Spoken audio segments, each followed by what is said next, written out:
Welcome back. In our last lesson, we watched a video about Charlie Chaplin, and he was eating a shoe at his dinner table. Kind of a funny video, kind of silly. I hope you guys enjoyed it. I read your paragraphs, and I really enjoyed reading your paragraphs. If you want to see reviews of paragraphs, click below the video, and you can read everybody's paragraphs.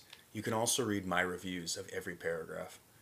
Today, I wanted to choose just one paragraph and talk about it. So I chose a really good one. It has great examples of a few things that we want to study, and then I'm going to make some comments about it. So, 3 things that we want to study today: subject, verb, and object grammar. Present and past, right? Verb tenses. And singular, plural, using a and using the. It's really hard stuff that we're going to study later today. So first, subject, verb, object. We're going to start with the subject. What's the subject of the sentence? Right, it's he. So what's the verb? He put. And what's the object? He put the shoe. Great example of subject, verb, object grammar. Now we have more information, right? Cooked is another verb. That's a verb, but who did the action? Again, he. He cooked. And then we have another object, it. What's the extra information? We have more information here. On the burner, that tells us the place. And for dinner, it tells us the reason. Why? Okay, let's look at the next sentence. He serves. So here it's he is the subject, serves is the verb, but we have a problem. What's the object? Serves what? In our last lesson, we studied transitive verbs, and if you remember transformer, transitive means change, right? So a transitive verb, we need an object to change the meaning. This one is a transitive verb, so we need an object. Let's say he serves it. It is the shoe, right? Then we say on a big plate, that tells us where. And put, it's another action. He put 2 other dishes, that's another object. On the table, that tells us the place. To eat, that tells us the reason. Right? So we can mark these things again. We have reasons, to eat, for dinner. We have a place on the table. And then we have lots of subjects, verbs, and objects.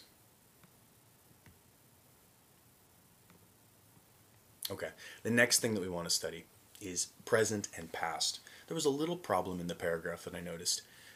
The writer says, funny thinking, he implements one of his pair of shoes, which he wears, and cooked it. Now we have a problem here because implements is a present tense verb, but cooked is a past tense verb. It's a little bit confusing because we're watching a video. What is the tense? Is it right now or is it past? You must decide. But you have to use the same kind of verb every time. If you're doing past tense, it's always past tense. If you're using present tense, it's always present tense. Let's look at the next thing. Singular, plural, the. We're studying that today, but I want to introduce some ideas from the paragraph that I noticed. Here it says, he put the shoe on burner. Here's a problem. Burner is singular, so we can say the burner. That's a really important thing. It shows that there's one burner. Cooked it for dinner. He serves on a big plate. We know we have an object, serves it on a big plate.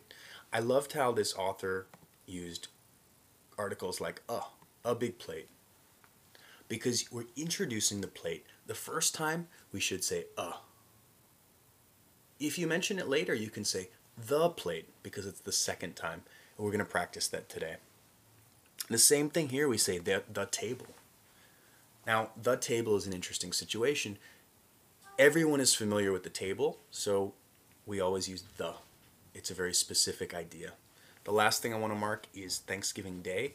For something like a name, if you say Africa or you say Indonesia, you need no article. So in this case, Thanksgiving Day is the name of a day. We don't use an article, so we're going to take that one out. All of those things about singular and plural nouns and using a and the are in our lesson today. If you didn't write a paragraph last time, there's a chance to write a paragraph this lesson. Find the writing creation part of today's lesson and send us your paragraph. All right, enjoy.